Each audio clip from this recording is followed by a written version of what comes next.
For you to be an excellent Excel user, you need to know this.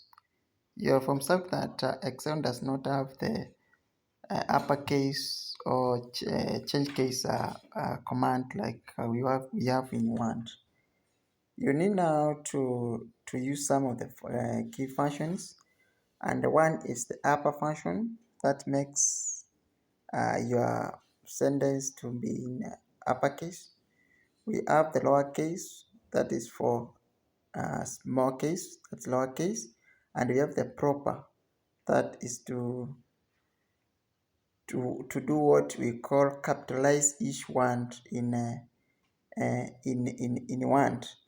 And then for you to have sentence case, then Excel lacks that bit, and you need to use a combination of the formulas.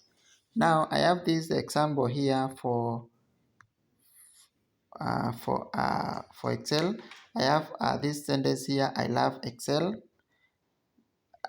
To make it uppercase, you need to use this command down here, =, upper, and then B3 is now the cell with the sentence that I need to convert to uppercase. Then I have I love Excel, that one. I use lower = lower function B3, the one that I want to make a small case.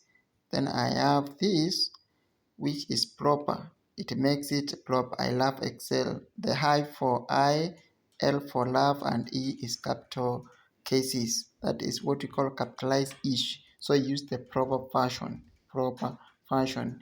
Then to have this, you need now to combine your function like this. The first I will need it to be capital, so I'll make it uppercase. Therefore, I have upper left of the function, the first character 1, the first character, which is I make it uppercase.